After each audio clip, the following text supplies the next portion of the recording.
నిజాయితీతో, నిబద్ధతతో పరిష్కరించి ఎన్నో ప్రభుత్వ అవార్డులు సాధించిన ప్రొహిబిషన్ ఎక్సైజ్ శ్రీ కృష్ణకుమార్ గారు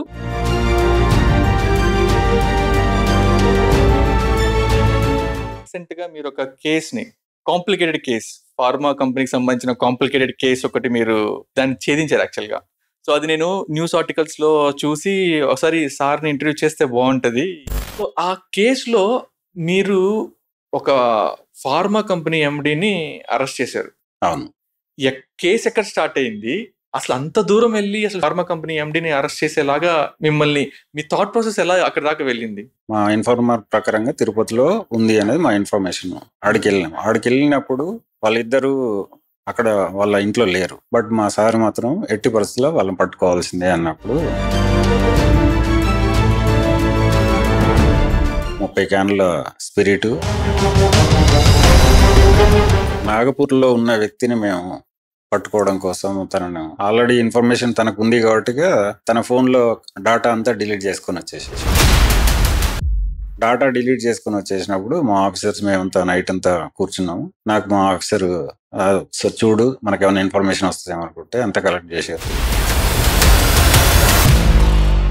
జనరల్ గా కాకి యూనిఫామ్ అనగానే పోలీస్ అనేది అనుకుంటారు. సో మీరు ఆ పోలీస్ని టార్గెట్ చేస్తే ఆ పోలీస్ డిపార్ట్మెంట్ ట్రై చేసి అది కలిసి రాక ఎక్సైజ్ లోకి వచ్చారా, లేకపోతే ప్రొహిబిషన్ లోకి రావాలని వచ్చారా? అంటే మీ ఎడ్యుకేషన్ ప్లస్ మీ గ్రాడ్యుయేషన్ అసలు ఎలా జరిగింది, ఎక్కడ జరిగింది? నేను 4 years ఉన్నప్పుడు మా నాన్న పాము కాటుతోటి చనిపోయాడు. నా బాల్యం అంతా కూడా పశువులు, గొర్రెలు, వ్యవసాయ పనులతోటే. గజ్వేల్లో చేసిన కేసుకి ఏంటంటే డైజిఫామ్ కొనడానికి 3 లక్షలు క్యాష్ ఇచ్చారు. స్టింగ్ ఆపరేషన్ లో భాగంగా కొనుక్కోవడానికి. మా సీనియర్ కానిస్టేబుల్ ఒక అతను ఆయనే కొనుగోలుదారులాగా తనకు నేను అసిస్టెంట్ లాగా మమ్మల్ని ఇద్దరిని మారువేషంలో పంపించేవాళ్ళు. ఫోన్ ఆన్ లో పెట్టుకోవాలి. మేము ఆ స్మగ్లర్ తోటి మా కన్వర్జేషన్ ను వాళ్ళు వింటూ ఎప్పుడైతే సరుకు చూపిస్తాడో అప్పుడు వాళ్ళు అటాక్ చేయాలి. బై మిస్టేక్ లో కన్వర్జేషన్ సరిగా వినబడతలేదని నాతో ఉన్న కానిస్టేబుల్ కు,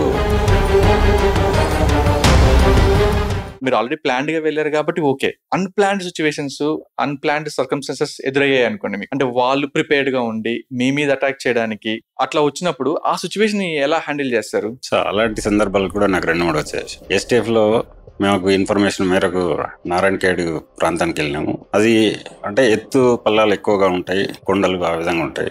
అక్కడ డ్రై గాంజా మాకు ఇన్ఫర్మేషన్, దానికోసం అనిపోయి పట్టుకున్నప్పుడు ముద్దాయిలు పరిగెత్తుంటే వాళ్ళు పట్టుకోవడానికని మేము పరిగెత్తినాము. ఒక 2 కిలోమీటర్ల దూరం పోయినాక వెనక మా స్టాఫ్ ఎవరు కనిపించలేదు, నేను ఒక్కని మాత్రం నొక్కినాము. బట్ కాకపోతే అక్కడ పోయినాక 3 ఎకరాల కల్టివేషన్ గాంజా కనిపించింది. ఇంకా 1.5 hourకి మా టీం అంతా వచ్చింది. కాకపోతే వచ్చిన ఫస్ట్ మా ఆఫీసర్ నా మీద సీరియస్ అయ్యిండు. ఆంధ్ర ఒరిస్సా బార్డర్ లో పాడేరు ప్రాంతంలో పెదబయలు మండలు జల్పుట్టి అనే ఒక ప్రాంతం ఉంటుంది. ఆ ప్రాంతంలో అక్కడ ఆల్మోస్ట్ ఒక 20 ఎకరాల వరకు గాంజా ఉంది. ఊరంతా ఒకటైపోయారు. అలాంటి టైంలో మాకు అక్కడ లోకల్ కానిస్టేబుల్, మనం ప్రాంతం కొత్త, లోకల్ కానిస్టేబుల్ అనేది ఒకటి సార్ వీళ్ళు అటాక్ చేస్తట్టున్నారు, భయంగా ఉందంటే ఒకటే చెప్పినాను. మీకు భయం గానీ అట్లాగా అంటే ఏమవుతుంది అనే బెరుకు గానీ లేకుండా దాన్ని ఎలా హ్యాండిల్ చేయగలిగారు? అంటే ఏ నమ్మకంతో చేశారు మీరు? భయం అనేది నాకు బేసికల్గా చెప్పాలంటే చిన్నప్పటి నుండి కూడా లేదండి. ఓకే, ఎందుకంటే తెలియని బ్లడ్ నన్ను అలా అని కాదండి. చిన్నప్పుడు పడ్డ కష్టాలతో చూసుకుంటే ఉద్యోగంలో చేసేది చాలా చిన్నగా అనిపించింది. ఈ సర్వీస్ లో మీరు చెప్పిన తర్వాత దాన్ని విని మారిన సందర్భాలు, మారిన వ్యక్తులు ఉన్నారా సార్? ఎస్, ఉన్నారండి. నేను కర్నూలులో గాంజా కేసులు చేసినప్పుడు కూడా టు బి ఫ్రాంక్ చెప్పాలంటే స్టూడెంట్స్ మాకు ఇన్ఫర్మేషన్ ప్రకారం ఒక 11 మందిని పట్టు. తను కంప్లీట్ గా మానుకొని ఇప్పుడు బెంగళూరులో ఉద్యోగం చేస్తున్నాడు. సో అప్పుడప్పుడు కాల్ చేస్తాడు. సార్ ఇప్పుడు ఈ ఈవెంట్స్ చేసుకుంటుంటారు కదా, ప్రైవేట్ పార్టీస్ పెట్టుకుంటుంటారు కదా, సెలబ్రిటీస్ కానీ, బిజినెస్ మ్యాన్స్ కానీ, లేకపోతే ఎవరైనా కానీ. రీసెంట్ గా మనం చూసాం, ఒక పాపులర్ సింగర్ కూడా పాపం ఆ ట్రబుల్ ఫేస్ చేశారు. అదర్ స్టేట్ కానీ ఇంకా ఏదో ఫారెన్ లిక్కర్ కానీ చేసుకోవడానికి పర్మిషన్ ఉండదు. అలా ఉన్నప్పుడు డెఫినెట్ గా అరెస్ట్ ఉంటుందండి. ఈ రోజుల్లో యువతని నిశ్శబ్దంగా నాశనం చేస్తున్న అతిపెద్ద ముప్పు డ్రగ్స్. ఒకరి జీవితం మాత్రమే కాదు, కుటుంబం, సమాజం మొత్తం దెబ్బతింటుంది. ప్రజలని మద్యం, డ్రగ్స్ ఉచ్చులో పడకుండా తన కర్తవ్యాన్ని త్రికరణ శుద్ధితో చేస్తూ ఎన్నో క్లిష్టమైన సవాలుతో కూడిన కేసుల్ని నిజాయితీతో, నిబద్ధతతో పరిష్కరించి ఎన్నో ప్రభుత్వ అవార్డులు సాధించిన ప్రొహిబిషన్ ఎక్సైజ్ శ్రీ కృష్ణకుమార్ గారు, వెల్కమ్ టు అనంతరం మీడియా సార్. నమస్తే అండి. ఎలా ఉన్నారు? బాగున్నానండి. మీ ఈ షెడ్యూల్లో పిలవంగానే వచ్చినందుకు చాలా థ్యాంక్స్ సార్. ఇది మిమ్మల్ని ఎందుకు పిలవాలనుకుంటున్నానంటే, రీసెంట్ గా మీరు ఒక కేసుని, కాంప్లికేటెడ్ కేస్, ఫార్మా కంపెనీకి సంబంధించిన కాంప్లికేటెడ్ కేసు ఒకటి మీరు దాన్ని ఛేదించారు యాక్చువల్గా. సో అది నేను న్యూస్ ఆర్టికల్స్ లో చూసి ఒకసారి సార్ని ఇంటర్వ్యూ చేస్తే బాగుంటది, దీని గురించి ఇన్ఫర్మేషన్ చాలా మందికి కూడా ఈ ప్రొహిబిషన్ ఎక్సైజ్ అనగానే చాలా అనుమానాలు ఉంటాయి. నిజంగా పట్టుకున్నారా, లేకపోతే జస్ట్ మీడియా ఒక 2 days మీడియాలో వచ్చి మళ్ళీ వెళ్ళిపోతుందా అనేది ఒకటి ఉంటుంది. సో దాన్ని క్లియర్ చేసుకొని జనాలకు కూడా తెలియాలి యాక్చువల్ ప్రొహిబిషన్ ఎక్సైజ్ దాంట్లో అంటే వాళ్ళు ఎంత కీ రోల్ ప్లే చేస్తారు, ఎంత కష్టపడతారు. ఇప్పుడు అడవుల్లో కానీ కల్తీ మద్యం చేసేటప్పుడు కానీ ఎంత కష్టపడతారు అనేది జనాలకి ఒకసారి తెలియాలి అని మీతో అయితే బాగుంటుంది అనుకొని పిలిచాను sir. Thank you so much for coming. నేను పోడ్కాస్ట్ స్టార్ట్ చేసే ముందు నాది ఒక రిక్వెస్ట్, మీరు మీ స్టేషన్లో యాంగ్రీ మ్యాన్ లా కాకుండా క్యాజువల్ గా ఉంటే నాకు కూడా కొంచెం ఫ్రీగా క్వశ్చన్లు అడగడానికి బాగుంటది. ఓకే అండి మిథున్ గారు, మీరు ఫ్రీగా అడగవచ్చు. Thank you sir, thank you sir. First మనం ఈ పోడ్కాస్ట్ లోకి వెళ్లే ముందు ఒకసారి సార్ మీరు ఈ ప్రొహిబిషన్ ఎక్సైజ్ దాంట్లోకి అంటే జనరల్ గా కాకి యూనిఫామ్ అనగానే పోలీస్ అనేది అనుకుంటారు.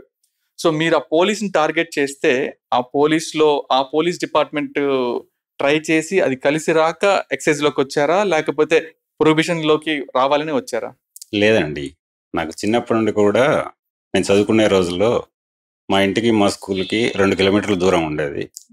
మధ్యలో పోలీస్ స్టేషన్ ఉండేది. ఆ పోలీస్ స్టేషన్ ప్రతిరోజు మేము నడుచుకుంటూ పోయేటప్పుడు చూస్తూ ఉండేవాళ్ళం. పోలీస్ స్టేషన్, పోలీసులను చూడడం వల్ల ఒక ప్యాషను. ఎప్పుడైతే బడికి పోకుండా బంక్ కొట్టినప్పుడు మా అమ్మమ్మ, నువ్వు బాగా చదువుకొని మంచి పోలీస్ ఉద్యోగం వస్తుంది అని చెప్పడం వల్ల చిన్నప్పటి నుండే నాకు పోలీస్ ఉద్యోగం అంటే ఒక ప్యాషన్ ఏర్పడింది. ఓకే. అలా నేను 2001లో సివిల్ కానిస్టేబుల్గా సెలెక్ట్ అయినాను. ఓకే. ఆ తర్వాత సరే మనం చదువుకున్న చదువుకి ఇది సెట్ కాదు, చిన్న ఉద్యోగంలా ఫీల్ అయ్యాను. అప్పుడు మళ్ళీ దానికి రిజైన్ చేసి 2007లో Group 2గా సెలెక్ట్ అయినాను. Group 2లో కూడా నా ఇష్టం మేరకు మాత్రమే, అందులో 24 డిపార్ట్మెంట్స్ ఉంటాయి. పబ్లిక్ సర్వీస్ కమిషన్ నుండి మనం రాసినప్పుడు అందులో ఫస్ట్ ఆప్షన్ గా నేను ఎక్సైజ్ సబ్ ఇన్స్పెక్టర్ పెట్టుకున్నాను. నా ఇష్టం మేరకే నేను జాయిన్ అయినాను. ఇక్కడ ఇంకో మీకు క్లారిటీ ఇవ్వాల్సింది ఏంటంటే, పోలీస్ ఎక్సైజ్ వేరు కాదండి. ఓకే. 2 uniform departments. మనకున్న సిఆర్పిసి చట్ట ప్రకారం ఎవరికైతే arrest power, investigation power, charge sheet power ఉంటుందో ఈ 3 పవర్స్ ఉన్న యూనిఫామ్ ఆఫీసర్ ఎవరైనా కూడా పోలీసే. ఆ 3 పవర్స్ మా ఎక్సైజ్ ఉన్నాయి. నేను దానికి ఎక్సైజ్ లో జాయిన్ అయినందుకు గ్రేట్ గా ఫీల్ అవుతాను. అంటే మీ ఎడ్యుకేషన్ ప్లస్ మీ గ్రాడ్యుయేషన్ అసలు ఎలా జరిగింది, ఎక్కడ జరిగింది? మాది అండి వాస్తవం చెప్పాలంటే ఒక ఇల్లిటరేట్ ఫ్యామిలీ. ఓకే. వ్యవసాయం చేసుకుంటే కుటుంబం. మాది వరంగల్ జిల్లా పాలకుర్తి గ్రామం. మా నాన్న మల్లయ్య గారు, అమ్మ లక్ష్మి. నేను 4 years ఉన్నప్పుడు మా నాన్న పాము కాటుతోటి చనిపోయాడు. ఆ తర్వాత మా అమ్మమ్మ నరసమ్మ, తాతయ్య మల్లయ్య, మేనమామ దగ్గర పెరిగాను. నా బాల్యం అంతా కూడా పశువులు, గొర్రెలు, వ్యవసాయ పనులతోటే చదువుకుంటూ 10th వరకు చదివినాను. కాకపోతే ఈ 10th వరకు కూడా 2 సార్లు డిస్కంటిన్యూ చేశారు. అంటే ఆర్థిక పరిస్థితుల వల్ల, చదువుపై వాళ్ళకి అవగాహన లేక. కానీ వాళ్ళని సరే ఏదో విధంగా ఒప్పిస్తూ 5thలో డిస్కంటిన్యూ చేసిన, 7thలో డిస్కంటిన్యూ చేసిన, చదువుతా అని 10th వరకు అయినా కూడా వాళ్ళు ఏమన్నారంటే, నువ్వు మంచిగా చదివితే చదివిస్తా ఉన్నారు. కానీ నేను 10th 285 మార్కులు బిలో యావరేజ్ స్టూడెంట్గా పాస్ అయినాను మార్కులతోటి. ఇంకప్పుడు నీకు చదువు రాదు, నువ్వు మానుకో, మనం వ్యవసాయం చేసుకుంటే బతికే వాళ్ళం అని మా మేనమామలు అన్నప్పుడు, లేదు నేను చదువు అంటే ఏదో తెలియనుగా ఒక మొండితనంగా నేను చదువుకుంటానని చెప్పడము, అందులో వాళ్ళు ఒప్పుకోకపోవడం. అలా ఒక 2 days అన్నం తినకుండా ఉన్నప్పుడు మా అమ్మమ్మ నా దగ్గరికి వచ్చి, అన్నం తినకుండా ఉండడం కాదు, నువ్వు చదువులో ఎందుకు వెనకబడుతున్నావో దానికి కారణం ఏందో నువ్వు చెప్తే నేను చదివిస్తానని. సో నేను అప్పుడు ఒకటే మాట అన్నాను మా అమ్మతోటి, ఉదయం 6 గంటల నుండి 9 గంటలకు వ్యవసాయం పనులు, మళ్ళీ తర్వాత బడి, మళ్ళీ 4:30 స్కూల్ వదిలిన తర్వాత 4:30 నుండి 7 గంటల వరకు మళ్ళీ పశువులు, గొర్రెలు అని వ్యవసాయం పనులు చేస్తున్నాను. ఇలా చేయడం వల్ల శారీరకంగా అలసిపోతున్నాను, చదువుపై కాన్సన్ట్రేట్ చేయలేకపోతున్నాను అన్నది. అప్పుడు మా అమ్మమ్మ అంటే నా జీవితంలో మా అమ్మమ్మ మాటల ప్రభావం ఎక్కువ ఉంటుంది.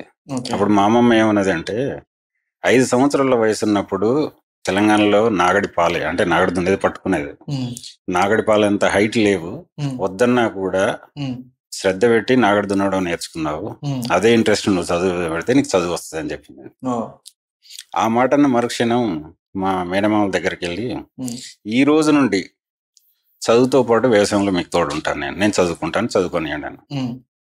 అలా వాళ్ళు నువ్వు చెప్తే వినో మొండివాడు కానీ ఒక private Shri Pothana junior college అని మా దగ్గర ఉందండి పాలకుర్తిలో, అందులో జాయిన్ చేశారు. 700 ఫీజు. అలా నేను ఇప్పుడు చెప్పిన 6 to 9 మళ్ళీ 4:30 to 7 అనే టైంలో ప్రతిరోజు, అప్పటి వరకు నాకు ఏది గుర్తుండకపోయేదండి, కానీ మొండిగా ఉండడం వల్ల మరి ఏమో తెలియదు కానీ ప్రతిరోజు నేను వ్యవసాయ పనులు పోయినా, పశువుల దగ్గర పోయినా కూడా బుక్ పట్టుకొని చదువుకుంటూ ఉండేవాను. అలా అలా అలా అది ఒక కాన్సన్ట్రేషన్ పెరిగి ఇంటర్లో ఫస్ట్ ఇయర్లో కాలేజ్ ఫస్ట్ వచ్చానండి. కాలేజ్ ఫస్ట్ వచ్చింది. తర్వాత సెకండ్ ఇయర్కి వచ్చేసరికి ఆర్థికంగా ఇబ్బంది అని చెప్పాను కదండి, ప్రిన్సిపల్ దగ్గర పోయి, సార్ కొంచెం ఇబ్బందిగా ఉంది, ఫీజు తక్కువ కడతానండి. అసలు నువ్వు ఫీజే కట్టాల్సిన అవసరం లేదు, కాలేజ్కి వస్తే చాలండి. ఇక అక్కడ నుండి మళ్ళీ వెనక చూసుకోలేదండి. డిగ్రీ ఎల్బి కాలేజ్, తర్వాత ఎల్ఎల్బి ఉస్మానియా యూనివర్సిటీ. నాకు జన్మనిచ్చింది పాలకుర్తి అయితే జీవితాన్ని ఇచ్చింది ఉస్మానియా యూనివర్సిటీ అండి. అందులో జాయిన్ అయిన 6 నెలలకే సివిల్ కానిస్టేబుల్. ఆ తర్వాత సివిల్ కానిస్టేబుల్ కూడా అంటే నేను చదువుకున్నప్పుడు ఒకటి ఏంటంటే, ఏ చిన్న ఉద్యోగం అయినా పర్లేదు కానీ నా బ్యాచ్మేట్స్లో అందరికంటే ముందు ఉద్యోగం రావాలనుకున్నాను. అదే విధంగా దానికోసమే 2001 డిసెంబర్ 15 నాకు ఫస్ట్ సివిల్ కానిస్టేబుల్ ఉద్యోగం వచ్చింది. అది కూడా డిస్ట్రిక్ట్ 3rd ర్యాంక్ తోటి. కానీ తర్వాత ఒక 1 year చేసినప్పుడు చదివిన చదువుకు అది తక్కువ ఉద్యోగం లాగా నేను ఫీల్ అయ్యాను. అప్పుడు దాన్ని వదిలేసేసి మళ్ళీ గ్రూప్స్ ప్రిపేర్ అయ్యి గ్రూప్ 2 2007లో జాయిన్ అయ్యాను, sub inspector, excise sub inspector. Sir ఇప్పుడు మీరు చెప్పిందంతా చాలా ఇన్స్పిరేషనల్ గాను ఎమోషనల్ గా కూడా అనిపిస్తుంది. ఎందుకంటే 4 years అప్పుడు ఫాదర్ చనిపోయారు. అవునండి. తర్వాత మళ్ళీ మీరు డిపెండెంట్ యాక్చువల్ గా, అంటే లైక్ మీ మామగారి మీద, మీ అమ్మమ్మ గారు వాళ్ళ ఫ్యామిలీ మీద మీరు, వాళ్ళు మిమ్మల్ని లైక్ బాగా చూసుకొని ఆ తర్వాత మీరు పట్టుదలతో ఇది సాధించారంటే నిజంగా గ్రేట్ సార్. ఇప్పుడున్న జనరేషన్ కి ఇవి వాళ్ళకి అన్ని ఫెసిలిటీస్ ఉన్నప్పటికీ కూడా చదవడం అనేది చాలా కష్టంగా, ఇంత చదవాలనే దాంట్లో ఉన్నారు. సో ఇప్పుడు మీ పిల్లలకి సార్ మీ ఎక్స్పీరియన్స్ ని వాళ్ళతో షేర్ చేసుకుంటుంటారా? అంటే ఎందుకంటే మీరు డెఫినెట్ గా అంటే ఆ లైఫ్ ఉండకూడదు అని అనుకుంటారు as a parent, as a father. కానీ వాళ్ళని మోటివేట్ చేయడానికి మీరు ఇలాంటి డెఫినెట్ గా చెప్తుంటారు కదా సార్, అంటే వాళ్ళు ఎలా రిసీవ్ చేసుకుంటారు వాటిని? నేను డెఫినెట్ గా మా పిల్లలకి ఎప్పుడు చెప్తా ఉంటానండి. చెప్పడమే కాకుండా నేను అంటే డబ్బులు లేకుండా, మేము చదువుకున్నప్పుడు ఒక 500 తోటి మాత్రమే నెల అంతా గడిచేది. ఆ టైంలో అంటే ఆ డబ్బులు మిగిలించుకోవడానికి కూడా ఉస్మానియా యూనివర్సిటీ చదువుకున్నప్పుడు తార్నాక నుండి ఉస్మానియా యూనివర్సిటీ 3 కిలోమీటర్లు, అంటే బియ్యం వస్తాను ఊరు నుండి వస్తేప్పుడు దాన్ని ఎత్తుకొని ఆ 10 రూపాయలు మిగులుతాయి, ఆటో చార్జెస్ మిగులుతాయి అని ఎత్తుకొని పోయిన సందర్భాలు కూడా ఉన్నాయి. ఇలాంటివన్నీ మా పిల్లలకి నేను చెప్తాను. ఎందుకంటే వాళ్ళకు అంటే మన కష్టం ఏ విధంగా ఉంది, ఇప్పటికీ మీరు అన్నట్టుగా మనకు ఇప్పుడున్న పిల్లలకు తేడా ఏంది అనేది వాళ్ళకి తెలిస్తే కనీసం కొంచెం మోటివేట్ అవుతారని నేను చెప్తానండి. సో ఈ ఎక్సైజ్ డిపార్ట్మెంట్ లో మీ ఫస్ట్ పోస్టింగ్ ఎక్కడ సార్? అండ్ ఆ ఫస్ట్ పోస్టింగ్ డెఫినెట్ గా ఫస్ట్ పోస్టింగ్ అనగానే జనరల్ గా ఎక్కడ దూరమైన places, complicated places, risky areas వస్తుంటాయి కదా. సో అట్లా మీ ఫస్ట్ పోస్టింగ్ లో ఏదన్నా అట్లాంటి రిస్కీ ఏరియాలో పోస్టింగ్ వచ్చిందా? అక్కడ ఎలాంటి ఛాలెంజెస్ ఫేస్ చేశారు మీరు? నా ఫస్ట్ పోస్టింగ్ 2007లో నేను గ్రూప్ 2 సెలెక్ట్ అయ్యి జాయిన్ అయినప్పుడు, ఇప్పుడు మా అడిషనల్ కమిషనర్ అయిన దేవకుమార్ సార్ కర్నూలు డీసీగా ఉన్నారు. నేను నాన్ లోకల్ గా సెలెక్ట్ అయ్యాను. యాక్చువల్గా నాది వరంగల్, తెలంగాణ. నేను జాయిన్ అయింది రాయలసీమ జోన్ సెలెక్ట్ అయ్యాను. అప్పుడు సార్ను రిక్వెస్ట్ గా అడిగితే ఓకే నువ్వు నా లోకల్ పర్సన్ కాబట్టి నీకు STF అనేది ఒకటి ఉంటుంది, స్టేట్ టాస్క్ ఫోర్స్ అనేది, అది హైదరాబాద్లో ఉంటుంది, నీ ఫ్యామిలీకి దగ్గర ఉంటుంది, నీకు అక్కడ పోస్టింగ్ ఇస్తున్నా జాయిన్ కమ్మన్నా. అలా నా ఫస్ట్ పోస్టింగ్ స్టేట్ టాస్క్ ఫోర్స్లో జాయిన్ అయ్యాను. అది నాకు చాలా అనుభవాలు నేర్పింది. STFలో పనిచేయడం అనేది డిఫరెంట్ కేసులు చేయడానికి మంచి ఒక ప్లాట్ఫామ్ అది. దాంట్లో భాగంగా స్పూరియస్ కేసెస్, నకిలీ మద్యంతో పాటు డైజిఫామ్ కేసెస్, క్లోరలైటెడ్ కేసెస్, ఇదే కాకుండా డ్రగ్ అయిన ఓపియం కేసెస్ కూడా చేసినాం. నాంపల్లిలో 45 కిలోల ఓపియం కేసు చేసినాం. వీటన్నిటికంటే కూడా నాకు నా ట్రైనింగ్లో, నేను సికింద్రాబాద్లో ట్రైనింగ్ చేసేటప్పుడు మా ఇన్స్పెక్టర్ అంజిరెడ్డి సార్ ఒక ఫారెన్ లిక్కర్ కేసు కోసం నన్ను ఒక కానిస్టేబుల్ని పంపించిండు. ఆ కానిస్టేబుల్ మేము ఇద్దరం కలిసి తనను చేజింగ్లో పట్టుకున్నప్పుడు ఆ చేజింగ్లో ముద్దాయికి కాస్త కాలుకు దెబ్బ తాకింది. ఆ టైంలో మా సార్కి ఫోన్ చేసి, సార్ ప్రాపర్టీ దొరికింది, ముద్దాయి దొరికిండు, బట్ కాకపోతే ముద్దాయి కొంచెం దెబ్బ తాకింది సార్ అంటే, ట్రైనింగ్లో ఉన్నాను కాబట్టి భయపడుతున్నావా అని అన్నాడు. లేదు సార్ ముద్దాయిని తీసుకొని వస్తున్నా అనడంతోటి అప్పుడు ఆ కేసులో మాకు అంటే నేను training last month independent charge అని ఉంటుంది, నాతోటి రాయించి మెడికల్కి పంపించేసేసి, మెడికల్ మళ్ళీ ఫిట్ వచ్చిన తర్వాత అంటే హాస్పిటల్లో వెయిట్ చేయించేసి 3-4 డేస్ ఫిట్ అని డాక్టర్ ఎప్పుడైతే ఇచ్చిండో ఆ తర్వాత కేసు రాయించేసి ఆ కేసులో కన్విక్షన్ వచ్చే విధంగా, మొదటి కేసే కన్విక్షన్ వచ్చింది కాబట్టి అది సాటిస్ఫాక్షన్. STFలో కూడా స్పూరియస్ లిక్కర్ హిందూపూర్లో చేసినాను, అది మంచి కేసు. అలానే నల్గొండ జిల్లా కట్టంగూరు దగ్గర 10.5 క్వింటాల CH పట్టుకున్నా, CH అంటే క్లోరలైటెడ్, అది ఒకటి. గజ్వేల్ దగ్గర 300 కిలోల డైజిఫామ్ పట్టుకున్నాం. ఇవి కూడా నాకు ఇంపార్టెంట్. ఇవన్నీ ఎందుకు ఇంపార్టెంట్ అని చెప్తున్నానంటే, STFలో నేను ఉన్నప్పుడు ఒక చిన్న పిల్లలాగా ఉండేది, అంటే సన్నగా పిల్లలాగా ఉండేది. మా సీనియర్ కానిస్టేబుల్ ఒక అతను, ఆయనే అంటే కొనుగోలుదారులాగా, తనకు నేను అసిస్టెంట్ లాగా మమ్మల్ని ఇద్దరిని మారువేషంలో పంపించేవాళ్ళు.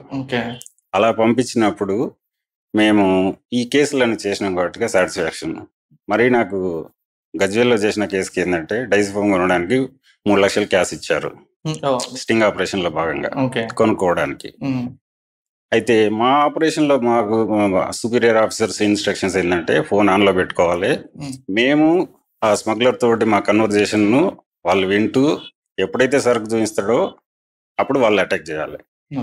బై మిస్టేక్లో కన్వర్జేషన్ సరిగా వినబడతలేదని నాతో ఉన్న కానిస్టేబుల్కు మా CA గారు కాల్ చేశారు. పొరపాటున అతను మామూలుగా మాట్లాడకుండా చెప్పండి సార్ అన్నాడు. తెలిసిపోయింది. అలా తనకు తెలియడంతో మా చేతిలో ఉన్న క్యాష్ను తను లాక్కొని పరిగెత్తడం స్టార్ట్ చేసాను. తనను పట్టుకోవడానికి ఒక 2 కిలోమీటర్లు పరిగెత్తి, అంటే మేము కట్టుకున్న పంచ కూడా ఊడిపోయినా మారువేషంలో ఉన్నాం.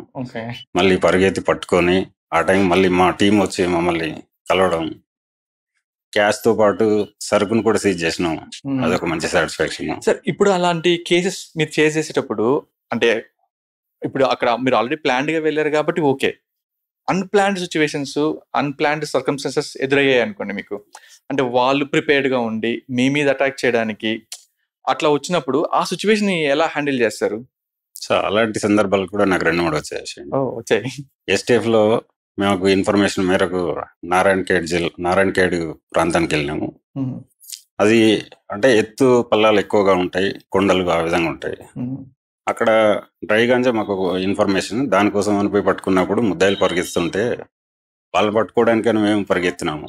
ఒక 2 కిలోమీటర్ల దూరం పోయినాక వెనక మా స్టాఫ్ ఎవరు కనిపించలేదు, నేను ఒక్కనే. ఆ టైంలో వాళ్ళు నన్ను చూశారు, నేను లోయ కింద ఉన్నాను, వాళ్ళు పైన ఉన్నారు, వాళ్ళని పట్టుకోవడానికి కాలేదు. బట్ కాకపోతే అక్కడ పోయినాక 3 ఎకరాల కల్టివేషన్ గాంజా కనిపించింది.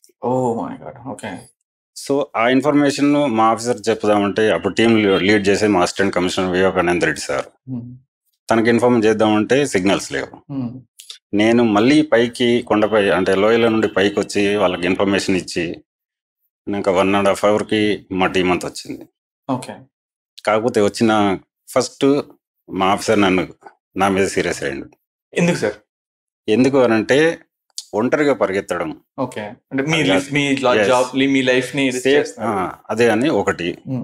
రెండోది, గతంలో అక్కడ 2000 ప్రాంతంలో ఒక కానిస్టేబుల్ని కూడా అటాక్ చేసిండ్రు అనేది. సో దానివల్ల ఆయన నా మీద ఫస్ట్ సీరియస్ అయినా కూడా మళ్ళీ తర్వాత ఒక 10.5 క్వింటాల డ్రై గాంజా 3 ఎకరాల కల్టివేషన్ గాంజా మేము సీజ్ చేయడం జరిగింది. ఆ 1.5 అవర్ నేను అంటే వాళ్ళ పైన నేను కింద అంటే వాళ్ళతోటి కొంచెం సేఫ్గా చూసుకోవడానికి కూడా టైం లేకున్నా కూడా రిస్క్ తీసుకొని చేసినాం. అదే ఒకటి. రీసెంట్గా 2017 సంవత్సరంలో ఆంధ్ర ఒరిస్సా బార్డర్లో పాడేరు ప్రాంతంలో పెదబయలు మండలు జల్పుట్టి అనే ఒక ప్రాంతం ఉంటుంది. ఆ ప్రాంతంలో special drive Andhra Pradesh government special drive పెట్టింది గాంజా కోసం. దాంట్లో భాగంగా స్పెషల్ ఆఫీసర్గా మేము పోయినాను. అక్కడ ఆల్మోస్ట్ ఒక 20 ఎకరాల వరకు గాంజా ఉంది. మంచి అంటే నెంబర్ 1 శీలవతి గాంజా పంట రకం సార్. నెంబర్ 1 రకం అండి అది.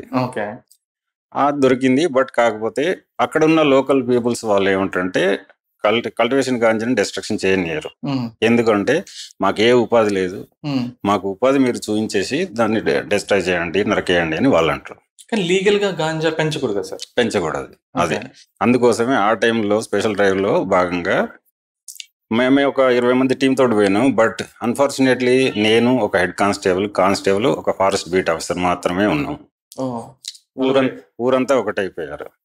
అలాంటి టైంలో మాకు అక్కడ లోకల్ కానిస్టేబుల్, మనం ప్రాంతం కొత్త, లోకల్ కానిస్టేబుల్ అనేది ఒకటి సార్ వీళ్ళు అటాక్ చేస్తట్టున్నారు, భయంగా ఉందంటే ఒకటే చెప్పినాను, నేను వాళ్ళని డీల్ చేస్తాను, నువ్వు లేబర్ తోటి డిస్ట్రక్షన్ కల్టివేషన్ ఉన్న గాంజానంతా నరికించండి అన్నాను. మాకున్న అప్పుడు ఫారెస్ట్ బీట్ ఆఫీసరు అదంతా వీడియో తీస్తుంది. అలా మాకు మిగతా టీం మాత్రం నాకు కొండకు అవతల వైపు ఒక 2 చాలా దూరాన్ని ఉన్నారు. వాళ్ళకి కనీసం మనం ఇన్ఫార్మ్ చేసే పరిస్థితి కూడా లేదు. ఫోన్లు రావు. మ్యాన్ ప్యాక్ నా దగ్గర ఉంది, అంటే సెట్ మ్యాన్ ప్యాక్ నా దగ్గర ఉంది. ఆ మీన్ వైల్ వాళ్ళతోటి ఒక 4 అవర్స్ నేను డీల్ చేసుకుంటూ మ్యాన్ ప్యాక్ లో ఇన్ఫర్మేషన్ ఇవ్వడంతో అప్పుడు పాడేరు ఓఎస్డి సార్ స్పెషల్ టీంను పంపించడానికి 2 అవర్స్ పట్టింది. సో అలాంటి సందర్భాలను కూడా మేము డీల్ చేసి సక్సెస్ఫుల్ గా. ఇప్పుడు దీన్ని హ్యాండిల్ చేసేటప్పుడు అవతల పక్క జనాలు ఎక్కువ ఉన్నారు, ఈ పక్క జనాలు తక్కువ ఉన్నారు. మీకు భయం గానీ అట్లాగా అంటే ఏమవుతుంది అనే బెరుకు గానీ లేకుండా దాన్ని ఎలా హ్యాండిల్ చేయగలిగారు? అంటే ఏ నమ్మకంతో చేశారు మీరు? సో భయం అనేది నాకు బేసికల్ గా చెప్పాలంటే చిన్నప్పటి కూడా లేదండి. ఎందుకంటే నన్ను అలా అని కాదండి, చిన్నప్పుడు పడ్డ కష్టాలతో చూసుకుంటే ఉద్యోగంలో చేసేది చాలా చిన్నగా అనిపించింది. అందుకు సో ఇప్పుడు ఆ కేసు అది ఆ రోజు దాన్ని ఆ చెట్లని, ఆ గాంజా చెట్లని నరికించేశారు సార్? 20 ఎకరాలు, ఆల్మోస్ట్ 20 ఎకరాలు ఉంటుందండి. సక్సెస్ఫుల్ గా దాన్ని కంప్లీట్ చేసేసినాము. సో ఒక 10 ఎకరాలు కంప్లీట్ కావడంతో వాళ్ళు కూడా అక్కడ ఉన్న గ్రామ ప్రజలు సైలెంట్ అయిపోవడానికి వాళ్ళు బ్యాక్ వెళ్ళిపోయారండి. ఎందుకంటే వాళ్ళ మీద సో అంతకంటే ఎక్కువ అంటే వాళ్ళకు బేసికల్గా చెప్పాలంటే వాళ్ళ అమాయకులు, వాళ్ళకేం తెలియదు. దాని వెనుక ఉండే స్మగ్లర్స్ వేరుంటారు. వాళ్ళు ఏదో కొంత మినిమం అమౌంట్ ఇచ్చేసి పంట కోసం ఇస్తారు, వీళ్ళు పంట పండిస్తారు, ఆ తర్వాత స్మగ్లర్స్ తీసుకెళ్తారు. అలాంటి వాళ్ళకి ఏం తెలియదు. అంటే ఇది చేస్తే మీకు ఏమవుతుంది, దానివల్ల చట్టం నుండి మీకు ఎలాంటి శిక్షలు పడతాయి, ఏ విధంగా ఇబ్బంది పడతారు అని వాళ్ళకి తెలియజేస్తూ వివరంగా వాళ్ళతో, అంటే ఆ టైంలో మనం ఎమోషనల్ గా రఫ్గా పోతే కష్టం అన్నట్టుగా వివరంగా స్లోగా మాట్లాడుకుంటూ అదంతా కంప్లీట్ చేసాం. సార్ మీరు ఇట్లాంటి కేసెస్ చేసేటప్పుడు మీకు పాపం అంటే మీరు చెప్పినట్లే వాళ్ళు ఏదో వాళ్ళ రోజు గడవక కూలి కోసం వాళ్ళు వచ్చి అది పంటలు అవన్నీ పండిస్తుంటారు, దాంట్లో దాన్ని స్మగ్లర్స్కి ఎవరికో ఇస్తుంటారు. సో అట్లాంటి వాళ్ళు మీకు దొరికినప్పుడు వాళ్ళని మీరు అంటే మార్చడానికి మీ ప్రయత్నంగా మీరు ఎట్లాంటి ఐడియాస్ వాళ్ళకి షేర్ చేస్తుంటారు సార్? బేసికల్గా ఇలాంటి నేరాలు చేసే వాళ్ళంతా కూడా అంటే ఆర్థికంగా లేని వాళ్ళు, చట్టంపై అవగాహన లేని వాళ్ళు, లేదంటే స్మగ్లర్స్ మోటివేషన్ వల్ల ఇలాంటి పనులు చేస్తూ ఉంటాం. అలాంటి వాళ్ళకి మేము పట్టుకున్నప్పుడు చట్టంపై అవగాహన కల్పిస్తూ ఇది పట్టుకోవడం వల్ల సమాజంలో వాళ్ళని ఏ విధంగా చూస్తారు, ఆర్థికంగా ఏ విధంగా నష్టపోతారు, అవన్నీ వివరిస్తూ వాళ్ళను జైలు పంపించేసి మార్పు రావడం కోసం ప్రయత్నం చేస్తాం. అట్లా మీ సర్వీస్లో మీరు చెప్పిన తర్వాత దాన్ని విని మారిన సందర్భాలు, మారిన వ్యక్తులు ఉన్నారా సార్? ఉన్నారండి. నేను కర్నూలులో గాంజా కేసులు చేసినప్పుడు కూడా టు బి ఫ్రాంక్ చెప్పాలంటే స్టూడెంట్స్ మాకు ఇన్ఫర్మేషన్ ప్రకారం ఒక 11 మందిని పట్టుకున్నాం. ఆ 11 మందిని కూడా అరెస్ట్ చేసినాం. వాళ్ళ కోసము వాళ్ళ పేరెంట్స్ రావడానికి కూడా మా దగ్గరికి రాలేదు. ఎందుకంటే గాంజా కేసు ఇవన్నీ వాళ్ళు ఒక ఇన్సల్ట్ గా, అంటే గౌరవమైన కుటుంబంగా ఉండి రావడానికి కూడా ఇష్టపడ్డారు. అలాంటి టైంలో ఆ పిల్లలకి దాని మీద ఇంతకుముందు చెప్పినట్టుగా సామాజికంగా, ఆర్థికంగా ఏ విధంగా ఉంటుంది, కుటుంబ సభ్యులు ఏ విధంగా దూరం పెడతారు, అంటే వాళ్ళకి తెలిసి తెలియని వయస్సు. ఇలాంటి వాళ్ళని వాళ్ళు టార్గెట్ చేస్తారు, స్మగ్లర్స్ టార్గెట్ చేస్తారు. కాబట్టి అవన్నీ వివరిస్తూ వాళ్ళని జైలుకి పంపించేసిన తర్వాత వాళ్ళ పేరెంట్స్ని మా దగ్గర పిలిచి, తన ఇబ్బందిలో ఉన్నప్పుడు మీరు దూరం పెట్టడం కరెక్ట్ కాదు, తనకు సాయంగా ఉండండి, ఈ విధంగా జైలు నుండి మళ్ళీ ఎప్పుడు బెయిల్ వచ్చిన తర్వాత మళ్ళీ కౌన్సిలింగ్ ఇచ్చేసేసి రీహాబిలిటేషన్ సెంటర్స్ పంపించి తనలో మార్పు గమనిస్తే, అందులో ఒక వ్యక్తి, ఒక స్టూడెంట్, తను కంప్లీట్ గా మానుకొని ఇప్పుడు బెంగళూరులో ఉద్యోగం చేస్తున్నాడు. సో అప్పుడప్పుడు కాల్ చేస్తాడు. అది మీకు కూడా అచీవ్మెంట్. అది అంటే అదొక సాటిస్ఫాక్షన్ లాగా ఉంటుంది, జాబ్ సాటిస్ఫాక్షన్, పర్సనల్ గా కూడా మీకు పర్సనల్ గా ఉంటుంది. అలాగనే రీసెంట్ గా నేను కడపలో కూడా దాదాపు నేను జాయిన్ అయినప్పుడు నుండి మా స్టేషన్ పరిధిలోనే 30 మంది గాంజా స్మగ్లర్స్ సెల్లర్స్ ని అరెస్ట్ చేసినాను. అందులో కూడా సేమ్ ఇలాంటి పరిస్థితి, తన కుటుంబ సభ్యులంతా దూరం పెట్టారు. తన అంటే ఇంటికి పెద్ద అయిన వాళ్ళ పెదనాన్నని, వాళ్ళ కుటుంబాన్ని అందరినీ స్టేషన్ పిలిచి వాళ్ళకు కౌన్సిలింగ్, ఆ పిల్లోడికి కౌన్సిలింగ్ ఇచ్చేసి, ఇంకా జైలు నుండి వచ్చిన తర్వాత తను కూడా, సార్ ఇంతకుముందులాగా మా అబ్బాయి లేడు, టైం టు టైం ఉంటుండు, ఇంతకుముందు ఉన్న కోపం లేదు, ఇంతకుముందు ఉన్న ఫ్రెండ్షిప్ లేదు. సో తనలో మార్పు గమనం. ఇంతకుముందు ఇర్రెగ్యులర్ గా నిద్రపోయేవాడు, ఎప్పుడు వస్తాడో ఎప్పుడు పోయో తెలియదు, కానీ ఇప్పుడు చాలా టైం టు టైం నిద్రపోతుండే అన్నప్పుడు, అది ఇంతకుముందు చెప్పినట్టుగా అది కూడా మంచి సెల్ఫ్ సాటిస్ఫాక్షన్. ఎస్ సార్, ఇప్పుడు ఇది మీరు రీసెంట్ గా కడపకి పోస్టింగ్ వచ్చారు కదా సార్, సర్కిల్ ఇన్స్పెక్టర్ గా 1.5 year నుంచి. సో ఇప్పుడు అక్కడ మీరు వచ్చిన తర్వాత చాలా వరకు జనాలు కొంచెం అంటే ఒక రకంగా మీరు హడలెత్తిచ్చారు అక్కడ.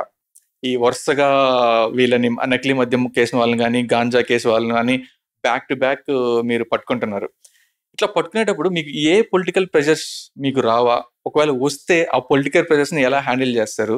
ఎందుకంటే వాళ్ళకి ఎవరో ఒకరు ఫోన్లు చేస్తారు, మనోడే వదిలేయండి ఇట్లా చెప్తుంటారు కదా సార్, అంటే అది ప్రెషర్ ఉంటుంది మీకు. సో దాన్ని మీరు ఎలా హ్యాండిల్ చేస్తారు? ఎందుకంటే మీరు అక్కడ పొలిటికల్ని హ్యాండిల్ చేయాలి, ఇక్కడ ఎవరైతే ముద్దాయిగా ఉన్నారో వాళ్ళని కూడా మీరు పట్టుకొని వాళ్ళకి సరైన శిక్ష పడేలాగా చేయాలి. మీకు ఇక్కడ కడపల గురించి చెప్పాలంటే ఒకటండి, అందరూ ఏమనుకుంటారంటే కడప అనేసరికి ఏదో ప్రెజర్ ఉంటుంది, పొలిటికల్ గా బాగా ఇబ్బంది ఉంటుంది, ఉద్యోగస్తులు ఉద్యోగం చేయరు అని అనుకుంటారు. కానీ నేను జాయిన్ అయ్యి నా జ్యూడిషన్ 3 ఎమ్మెల్యేలు ఉంటారు. గౌరవ ఎమ్మెల్యేలు 3 కూడా కర్టసీగా కలిసినప్పుడు వాళ్ళు నాకు చెప్పింది ఒకటే, చట్ట వ్యతిరేక కార్యక్రమాలు చేస్తూ ప్రజా ఆరోగ్యానికి హాని కలిగించే ఏ పనులు చేసే ఏ వ్యక్తి కోసమైనా మేము ఫోన్ చేయం, మీకు మీరు ఫ్రీగా ఉద్యోగం చేసుకోవచ్చు అని చెప్పిండ్రు. సో వారి మాట మేరకు వాళ్ళకి ఎక్కడ ఇబ్బంది రాకుండా కూడా మేము 30 మందిని గాంజా స్మగ్లర్స్ ని, పెడ్లర్స్ ని అరెస్ట్ చేసినామంటే వారి సహకారం కూడా మాకుంది. సో ఇక్కడ ఇంకా నేను చెప్పాల్సింది ఏంటంటే, మా కడప జిల్లా అధికారులకు నేను రుణపడి ఉంటాను. ఏదన్నా చిన్న చిన్న మీరు అన్న ప్రెజర్స్ వచ్చినా కూడా అది మా దాకా తీసుకురారు వాళ్ళు. మా DC Jayaraj sir, assistant commissioner Chandrashekar Reddy sir, superintendent Ravikumar sir మా మీద నమ్మకంతో ఫ్రీ హ్యాండ్ ఇచ్చేసిండ్రు. కాబట్టి మేము ఆ విధంగా ఫార్వర్డ్ ఆ కేసు పట్టుకున్నప్పుడు దానికి ఫార్వర్డ్ బ్యాక్వర్డ్ కేసెస్ లింక్ చేయడం అనేది చేసుకుంటూ పోతున్నాము. మీరు అన్నట్టుగా ఇంకోటి స్పూరియస్ కేసు మేము ఫస్ట్ కడపలో పట్టుకున్నప్పుడు 4 వ్యక్తులను అరెస్ట్ చేసి ఒక mini lorry, luggage van, car, ద్విచక్ర వాహనం ఇవన్నీ సీజ్ చేసినప్పుడు తన కుటుంబ అంటే ఆ స్మగ్లర్ కి సంబంధించిన కుటుంబ ఫ్యామిలీ మెంబర్స్ ఒక ప్రజాప్రతినిధి దగ్గర పోయి మోహన్ కేసు చేశారు, మీరు ఏమన్నా కనీసం చెప్పండి అంటే, వాళ్ళు కూడా ఏమన్నారంటే ఆల్రెడీ ఇలాంటి కేసులలో మేము చెప్పాము, ప్రభుత్వం ఒక నిర్ణయం తీసుకుంది, దాన్ని కట్టుబడి ఉన్నాం అన్నాడు. సో అంతమించిన కోఆపరేషన్ ఏది కావాలండి? ఎస్పెషల్లీ మా కడప మీరు అన్నారు కాబట్టిగా మా assistant commissioner Chandrashekar Reddy sir అంటే ఆ ప్రెజర్ ను మా దాకా తీసుకురాడు, ఆ విధంగా చేయగలుగుతున్నాం వాళ్ళందరూ సహకారం.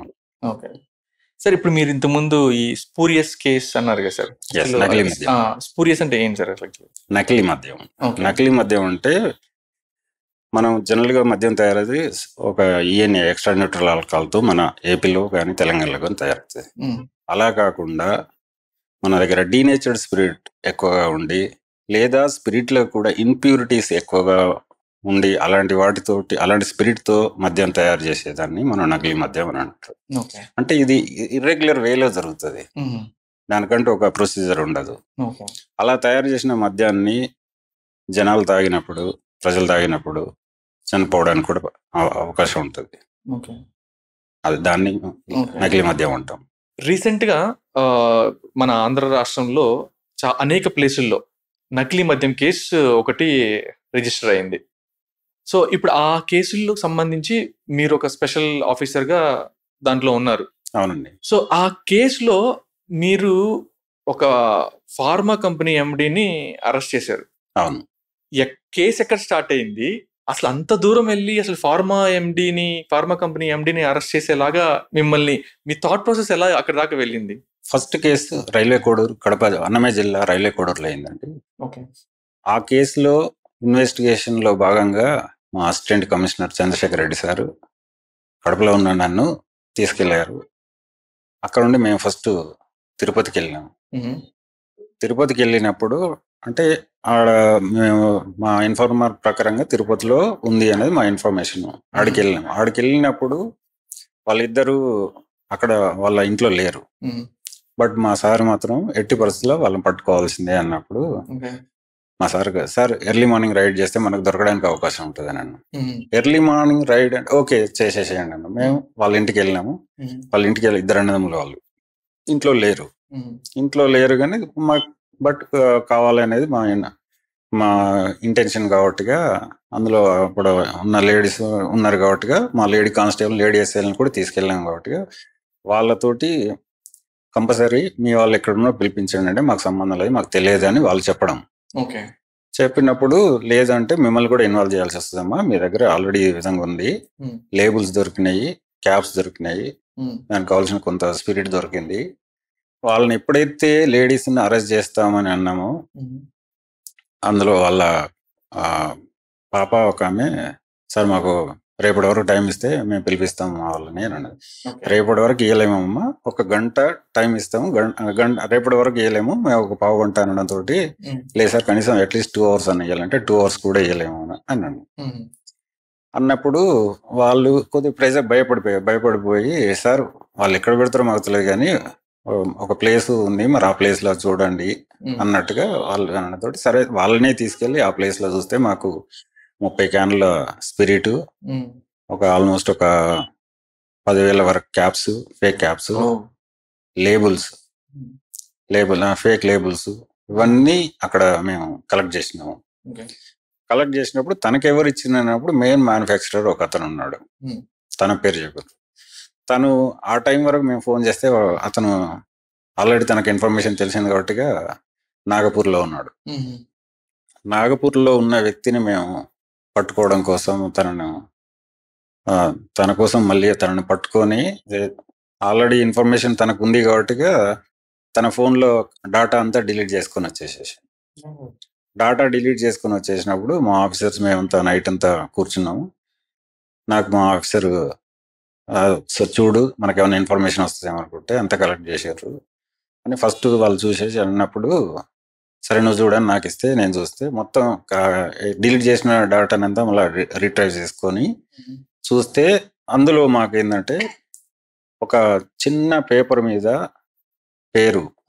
ఒక పేరు రాసి అది అమలాపురం అడ్రస్ తోటి ఉంది, నెంబరు వేరే నెంబర్ ఉంది. ఆ నెంబరు తన కాల్ డాటాలో కాంటాక్ట్ లో చూస్తే అది హైదరాబాద్ అతని నెంబరు, అడ్రస్ అక్కడ, ఫోన్ నెంబర్ ఇక్కడ ఏంది అని అనడంతో అప్పటి వరకు తను చెప్పనోడు కాస్త ఫంక్ అయిపోయి ఉన్న విషయం అంతా చెప్పేసి sir caps, labels and spirit ఇవన్నీ కూడా నేను హైదరాబాద్ నుండి తీసుకొని వస్తాను, హైదరాబాద్లో సో పర్సన్ అని ఎవరైతే క్యాప్ సప్లై చేస్తారో వాళ్ళ పేరు, బాటిల్ సప్లై చేసే వాళ్ళ పేరు, అదేవిధంగా స్పిరిట్ సప్లై చేసే వాళ్ళ పేరు చెప్పారు. ఈ స్పిరిట్ అప్పుడు మాకు ఆ స్పిరిట్ ఆడ నెంబర్ రాసినది స్పిరిట్ సప్లై చేసే అతని నెంబరు, బట్ అమలాపురము అతని పేరు ఉంది. ఆ విధంగా దాన్ని ట్రేస్ చేసి ఆ చిన్న ఒక మాకు పేపర్ మీద రాసింది తన ఫోటో తీసుకుని పెట్టుకోవడము మాకు ఆధారంగా ఉంది. అలా మేము అప్పుడు ఆ ఫోన్ నెంబర్ సంబంధించినది కేసులో ఇన్వాల్వ్ చేసి కాల్ డేటా తెప్పించుకొని కాల్ డేటాని అనలైజ్ చేయడము, అనలైజ్ చేసినాక ఒక 1 monthకి దానికోసం మా అసిస్టెంట్ కమిషనర్ నేను ఎక్సర్సైజ్ చేసేసి 1 month తర్వాత తనని పట్టుకోవడం కోసం వచ్చినప్పుడు తను ఆల్రెడీ ఇన్స్పెక్టర్ బెయిల్ కోసం అప్లై చేశాడు. స్పిరిట్స్ అప్లై చేసే ఏజెన్సీ అతను, డ్రగ్ ఏజెన్సీ అతను. నేను తన కోసం 72 గంటలు అరెస్ట్ చేయడం కోసం వెయిట్ చేసినాము. ఫోన్ స్విచ్ ఆఫ్ లో ఉంది. వెయిట్ చేస్తుండగా మధ్యాహ్నం 12 గంటలకు ఫోన్ ఆన్ చేయడంతో మాకు లొకేషన్ వచ్చింది. అలా తనను ట్రేస్ చేసి పట్టుకున్నప్పుడు తను ఏంటంటే, నాకు ఆల్రెడీ లైసెన్స్ ఉంది central government drug and cosmetics act ప్రకారంగా నేను లైసెన్స్ తీసుకున్నాను. నేను ఇంటర్నేషనల్ గా కూడా నేను స్పిరిట్ సప్లై చేస్తాను. నాకు నన్ను ఏ విధంగా అరెస్ట్ చేస్తారు మీరు అని మమ్మల్ని కొంచెం క్వశ్చన్ చేయడం కూడా కాస్త ఇబ్బందికరమైన వాతావరణం మాకుంది.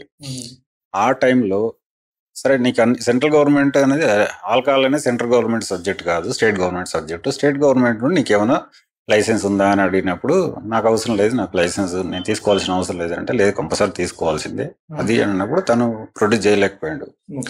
ఆ విధంగా తనను అరెస్ట్ చేయడం జరిగింది. అరెస్ట్ చేసేటప్పుడు కూడా ఒక 2 days వెయిట్ చేయండి, 2 daysలో నాకు ఇన్స్పెక్టర్ బెయిల్ వస్తుందని అప్పటి వరకు మమ్మల్ని బెదిరించి రకరకాలుగా ఫోన్లు చేయించేసి మమ్మల్ని ఇబ్బంది పెట్టిన వాళ్ళు లాస్ట్కు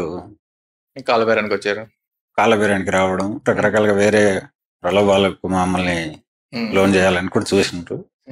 అలా కాదు అని మేము నైట్ అరెస్ట్ చేసి లోకల్ పోలీస్ స్టేషన్లో ఇన్ఫార్మ్ చేసి తనను అరెస్ట్ చేసినప్పుడు, తన అరెస్ట్లో మేము ఇంటరాగేషన్లో తనకు ఎవరు స్పిరిట్ ఇస్తున్నారంటే ఒక ఫార్మా కంపెనీ అతను ఇస్తుండే అని అన్నప్పుడు, తన కాల్ డేటా ఇవన్నీ చూసినప్పుడు కోట్లల్లో ట్రాన్సాక్షన్స్ ఉన్నాయి. ఆ కాల్ డేటా తీసుకొని దాన్ని బేస్ చేసుకొని మళ్ళీ మేము ఫార్మాకు ఎంటర్ అయినప్పుడు మా director Rahul Dev Sharma sir, assistant commissioner Chandrashekar Reddy sir చెప్పింది ఒకటే, ప్రాపర్ ఎవిడెన్స్ ఉంటేనే మనం చేయాలి, లేకపోతే ఇబ్బంది పడతాం అన్నప్పుడు 3 days ఫార్మా ఇన్స్పెక్షన్ చేసినాం. 3 daysలో ఫస్ట్ 2 days మాకు అతను అంటే కేసు పరంగా కోఆపరేట్ చేయడం అనేది లేదు, నేను చేయలేదు, నేను సిన్సియర్గా ఉన్నానని మాత్రమే చెప్తున్నాడు కానీ ఎక్కడ చేయలేదు. తర్వాత మేము వెరిఫై చేస్తున్నప్పుడు ఎవరైతే ఫార్మా ఏజెన్సీ ఉందో ఆ ఫార్మా ఏజెన్సీ జనవరిలో మేము కేసు రాస్తే ఫిబ్రవరిలో తనకు తెలిసినట్టుంది, అప్పుడు ఆ ఏజెన్సీకి ఇవ్వకుండా తనకు కట్ చేసేసేసి ఫేక్ ఏజెన్సీ మరొకటి క్రియేట్ చేసి ఆ ఏజెన్సీకి ఈ ఫార్మా నుండి స్పిరిట్ సప్లై చేయడం స్టార్ట్ చేసిండ్రు. దానికి పోయిన ఫిబ్రవరి నుండి ఇప్పుడు ఈ జూన్ వరకు కూడా దానికి ఒక కోట్లలో ట్రాన్సాక్షన్ జరిగింది. అలా వాళ్ళ జిఎస్టీ నెంబర్ ఆధారంగా వాళ్ళ ఎంత ట్రాన్సాక్షన్ జరిగిందని తీసుకోవడము. ఆయన అప్పటికి అతను నేను అన్ని నాకు ప్రాపర్గా ఉన్నాయని చెప్తున్నాడు. కానీ మాకు ఒక చిన్న క్లూ, ఇక్కడ మరో క్లూ, ఇంపార్టెంట్ క్లూ దొరికింది. ఏంటంటే అమలాపురం పాలకొల్లు కేసుల్లో దొరికిన స్పిరిట్ క్యాన్ పైన ఉన్న లేబుల్ పైన ఉన్న డ్రగ్ నెంబరు తన ఫార్మాలో ఉన్న తన drug license number same tally కావడము. టాలీ అయినప్పుడు కూడా తనని అడిగితే ఎవరో ప్రింట్ చేయవచ్చు, మాకేంటి సంబంధం అని. సో ఒకటి, సెకండ్ టైం తీసుకున్న డ్రగ్ ఏజెన్సీకి డ్రగ్ లైసెన్స్ లేకుండా అప్లై చేసినావు, అదొక నేరం అని ప్రూవ్ చేయడము. తర్వాత ఫేక్ జిఎస్టీ తోటి ఆ డ్రగ్ ఏజెన్సీ రన్ చేస్తున్నా దాన్ని వెరిఫై చేసుకోకుండా నువ్వు సప్లై చేయడం, అదొకటి తప్పు అని. అయినా కూడా తన లీగల్ వాళ్ళు మమ్మల్ని కొంచెం అది చేయడంతో మళ్ళీ వెరిఫై చేయడం వల్ల తన ల్యాబ్లో బిఎంఆర్ రిపోర్ట్స్ అని ఉంటాయి, బ్యాచ్ మ్యానుఫ్యాక్చరింగ్ రిపోర్ట్స్.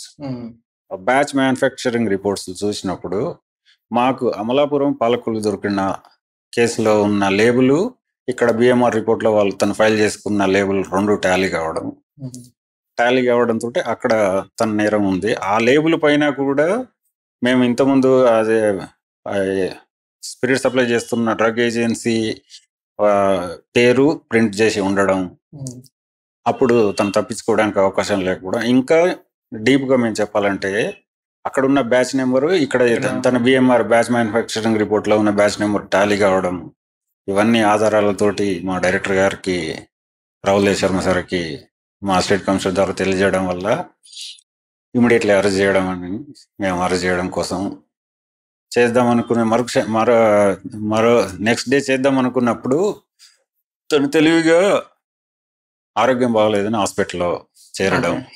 హాస్పిటల్లో చేరినప్పుడు కాస్త మా డైరెక్టర్ గారు లేట్ చేసినామని అనుకున్నాడు.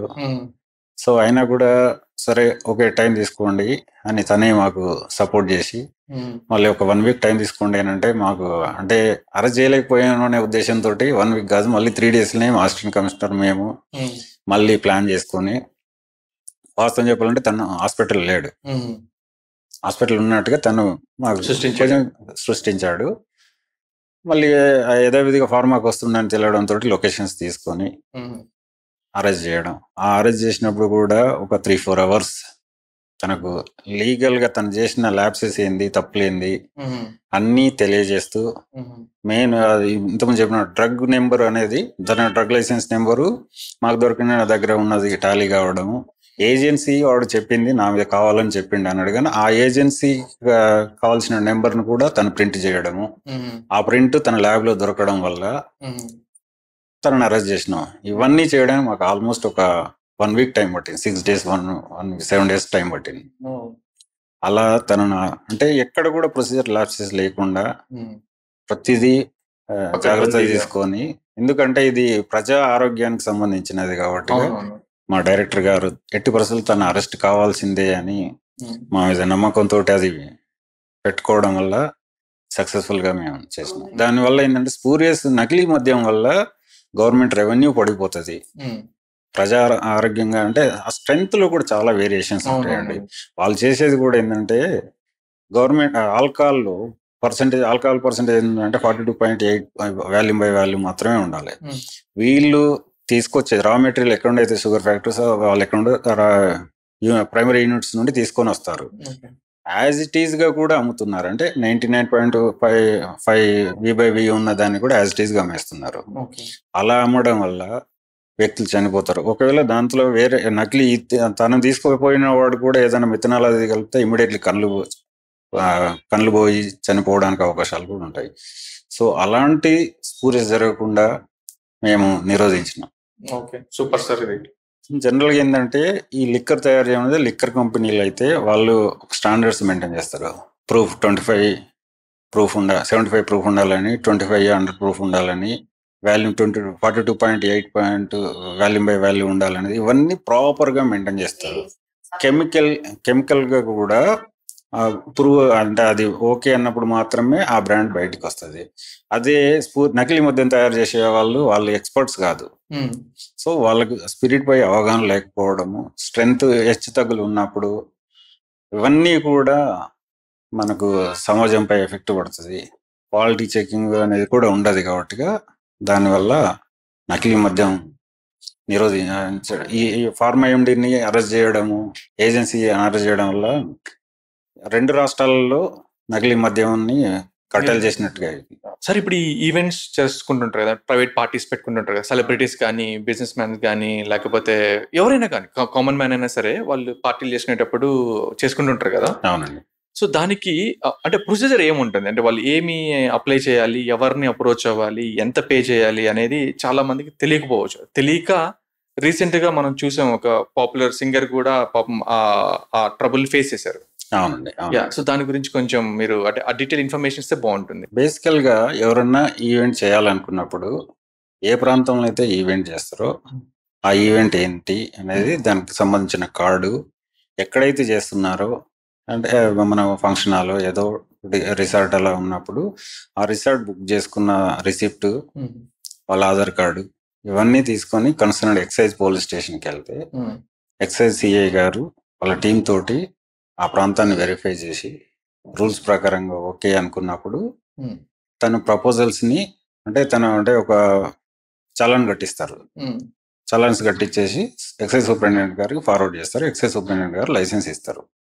ఆ చలాన్ కూడా ప్రాంతాన్ని బట్టి మారుతుంది. మున్సిపాలిటీకి ఒక రేటు, కార్పొరేషన్కి ఒక రేటు, మెట్రోపాలిటన్ సిటీస్కి ఒక రేటు ఉంటుంది. మున్సిపాలిటీకి అయితే మా దగ్గర 5,500, అదే కడపకి అయితే 5,500 రూపాయలు, అదే వైజాగ్ లాంటి దానికైతే 9,000, హైదరాబాద్కి అయితే మహానగరం కాబట్టిగా 12,000 రూపాయల వరకు ఛార్జ్ చేస్తారు. ఇది కూడా 1 డేకి మాత్రమే పర్మిషన్ ఇస్తాం. వన్ డే అంటే ఆ టైమింగ్ కూడా మేము మెన్షన్ చేస్తామండి. ఉదయం 10 గంటల నుండి రాత్రి 11 గంటల వరకు మాత్రమే లిక్కర్ కన్జంప్షన్కి అలో చేస్తాం. అంతకు మించి టైం ఎక్కువ ఉన్నా కూడా అలో చేయడానికి అలో చేయం. ఓకే, అది ఒకటండి. దాంట్లో కూడా ఏదైతే అంటే ఎక్కడైతే పర్మిషన్ తీసుకుంటారో ఆ మన స్టేట్ మధ్యము అక్కడ ఆ ప్రాంతానికి ఎక్కడ ఏ జ్యూరిడిక్షన్ ఉంటుందో ఆ జ్యూరిడిక్షన్ లిమిట్స్ లో మాత్రమే లిక్కర్ తీసుకొని వాళ్ళు తీసుకోవాలండి. అదర్ స్టేట్ కానీ ఇంకా ఏదో ఫారెన్ లిక్కర్ కానీ తీసుకోవడానికి పర్మిషన్ ఉండదు. చాలా మంది ఏం చేస్తారంటే పర్మిషన్ తీసుకున్నాం కదా అని ఏదో other state liquor foreign liquor తాగడానికి చూస్తారు. కానీ అలా ఉన్నప్పుడు కూడా మేము రైడ్ చేస్తాం.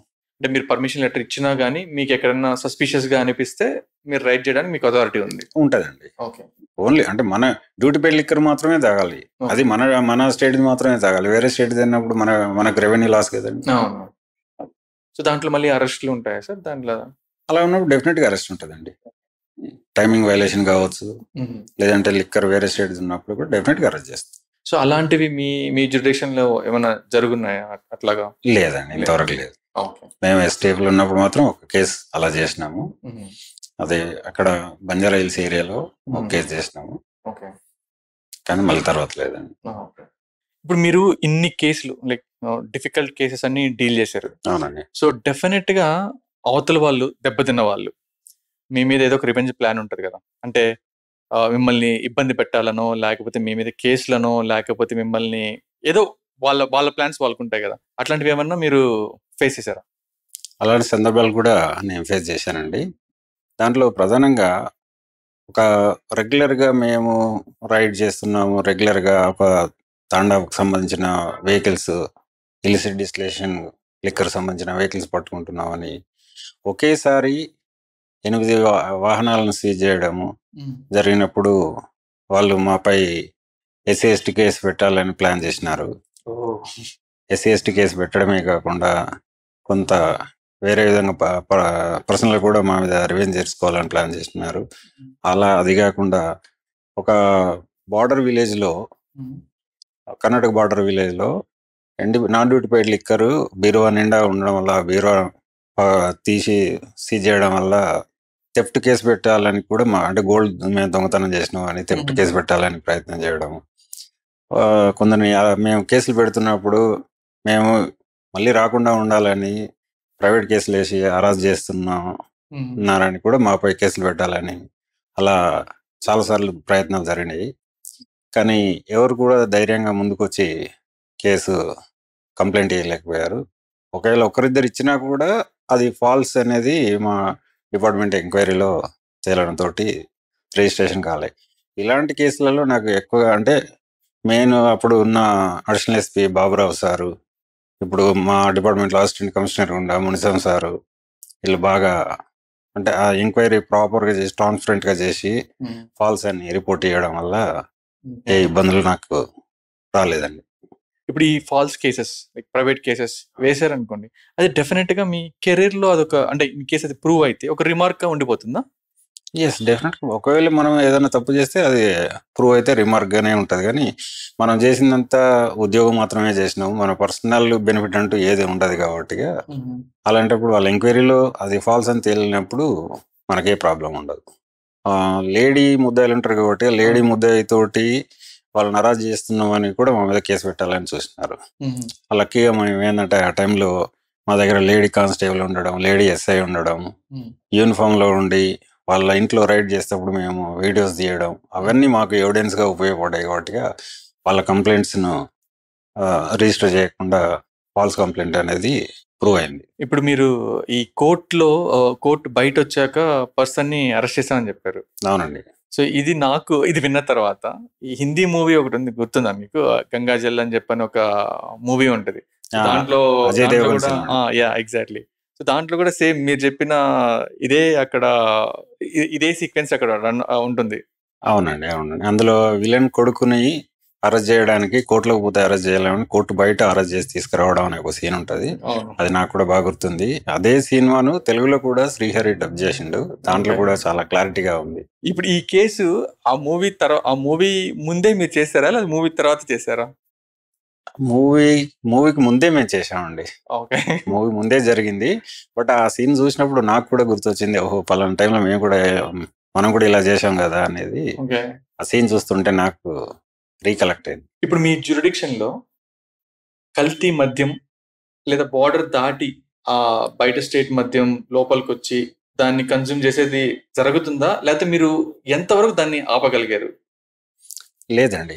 అలాంటి నకిలీ మద్యం గానీ, అదర్ స్టేట్ లిక్కర్ గానీ మా జ్యూరిడిక్షన్‌లే కాదు, మా జిల్లాలోనే లేదు. ఓహ్! ఎందుకు చెప్తున్నాం అంటే స్టార్టింగ్‌లో మేము ఒక కేస్ చేసినాం.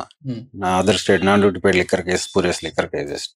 ఆ కేసులో ఒక లారీ, ఒక కారు, ఒక లగేజ్ వ్యాను, ఒక ద్విచక్ర వాహనము, 4 మంది ముద్దాయిల్ని అరెస్ట్ చేయడం వల్ల ఆ ఇంపాక్ట్ జిల్లా అంతా పడడంతోటి ప్రస్తుతం మా జిల్లాలలో అలాంటిది ఏదీ లేదు.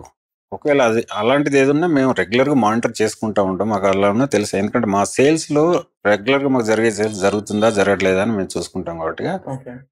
ఆ సేల్స్ అనేది మాకు బాగానే ఉంది కాబట్టి అలాంటిది లేదు. అది 100% మేము చెప్పగలం. ఓకే. అంటే సేల్స్ తగ్గిందంటే అక్కడ ఏదో జరుగుతుందనేది మీ యెస్. రెగ్యులర్‌గా మేము మానిటర్ చేసుకుంటూ ఉంటాం కదా! ఇన్స్‌పెక్షన్ చేస్తా ఉంటాం కాబట్టి తెలుస్తది కాబట్టిగా మాకు డే టు డే సేల్స్ పెరుగుతుంది తప్ప తగ్గట్లేదు. ఎంత ఫ్రీక్వెంట్‌గా ఈ మానిటరింగ్ చేస్తా ఉంటారు? అంటే వీక్లీ బేసిస్ మీద చేస్తుంటారా? డైలీ బేసిస్ మీద చేస్తుంటారా? డైలీ మా కానిస్టేబుల్స్ వెళ్తా ఉంటారు. వీక్లీ మా ఎస్ఐస్, నేను వీక్లీ వెళ్తా ఉంటాం. మా జ్యూరిడిక్షన్‌లో ఉన్న ప్రతి లిక్కర్ షాప్‌ని మేము ఇన్స్‌పెక్ట్ చేస్తా ఉంటాము. అలా ఇలాంటి రెగ్యులర్ చేయడం వల్ల ఇలాంటి నాన్ డ్యూటీ పెయిడ్ లిక్కర్ గానీ, నకిలీ మద్యం గానీ రావడానికి స్కోప్ ఉండదు. ఒకవేళ ఇన్ కేస్ ఎక్కడైనా తగ్గుతుందంటే ఎందుకు తగ్గుతుందనేది మేము రీజన్స్ వెతుకుతాం కాబట్టిగా అలాంటిది 100% లేదు. డ్రగ్స్ అనే ముప్పు నుండి యువతని రక్షించడం మనందరి బాధ్యత. మనందరం కలిసికట్టుగా కృషి చేస్తేనే ఒక సురక్షితమైన సమాజాన్ని నిర్మించగలం. డ్రగ్స్ అనే ముప్పు నుండి యువతను రక్షించడం మనందరి బాధ్యత. మనందరం కలిసికట్టుగా కృషి చేస్తేనే ఒక సురక్షితమైన సమాజాన్ని నిర్మించగలం. ఇవాళ తన అనుభవాలను ఛేదించిన కేసుల గురించి మనతో పంచుకున్న కృష్ణకుమార్ గారికి ప్రత్యేక ధన్యవాదాలు.